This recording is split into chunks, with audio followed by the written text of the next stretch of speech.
Est-ce que tu te souviens de tes années collège? Moi, oui. J'ai 11 ans, je suis avec ma meilleure amie Ingrid, j'ai mon petit copain qui s'appelle Benjamin, et en plus on est délégué de classe. Franchement, tout va super. Ça semble parfait, hein? Eh ben non. L'année d'après, tout s'écroule, tout s'effondre. Je me retrouve du jour au lendemain dans les chiottes du collège, en train de chialer toutes les larmes de mon corps. Ça pue la pisse, je suis toute seule, mais je veux absolument pas que les autres voient que je suis seule. En fait, du jour au lendemain, Ingrid, elle a décidé que j'étais plus son amie et puis de me faire une super réputation de sale conne. Je suis évidemment plus avec mon petit copain, je suis évidemment plus déléguée et c'est le début de l'enfer. Alors, tu dis que ça va s'améliorer avec le temps.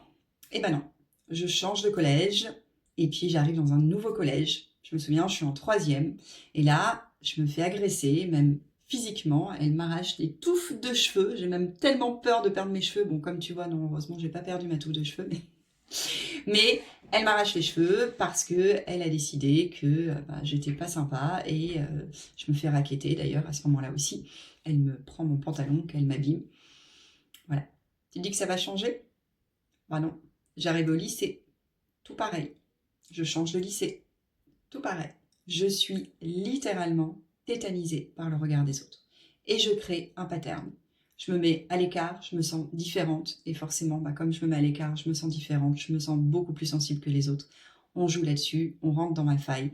Et je deviens vraiment la personne qui est exclue, qu'on n'aime pas, qui est différente.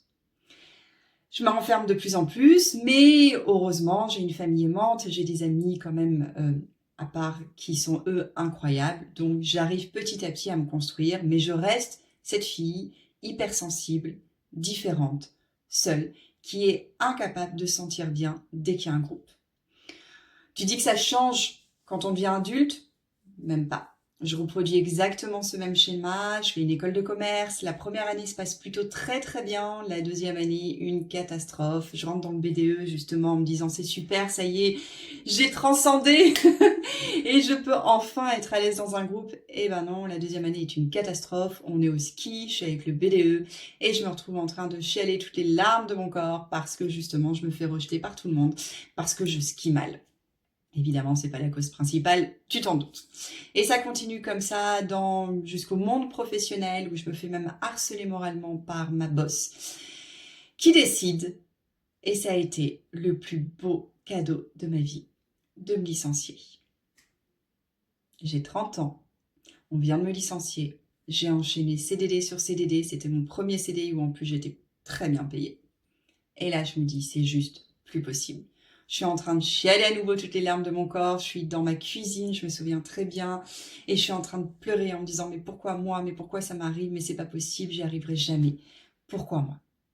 Est-ce que tu as déjà ressenti ça?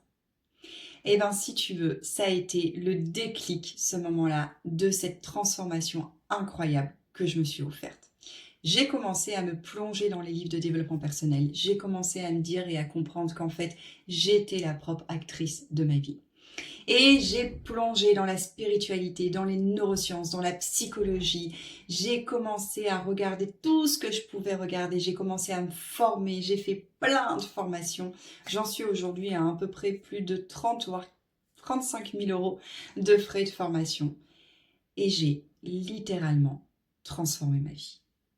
Grâce à ce licenciement, grâce à toute cette première partie de vie où j'étais tétanisée par le regard des autres, où je me suis constamment mis en retrait, où j'avais pas confiance en moi, où j'avais pas d'estime de moi, j'ai réussi à transformer tout ça en une force incroyable.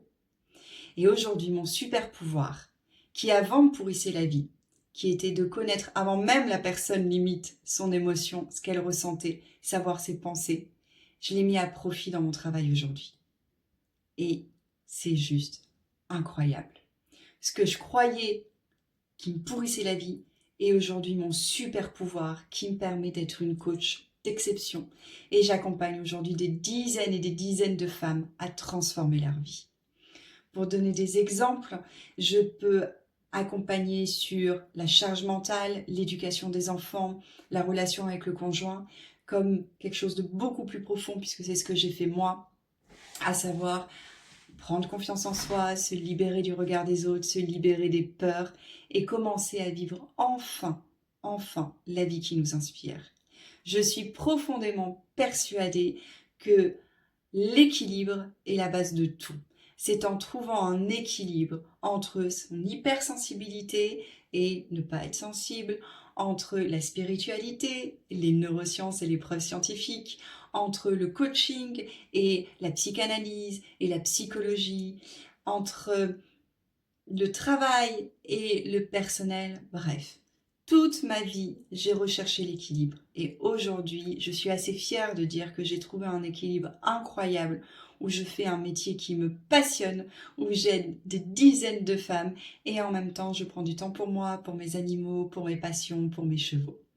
Donc, tout ça pour t'expliquer que il est toujours possible de transformer un pattern qu'on a, aussi vieux soit-il, parce que nous sommes responsables de notre propre bonheur.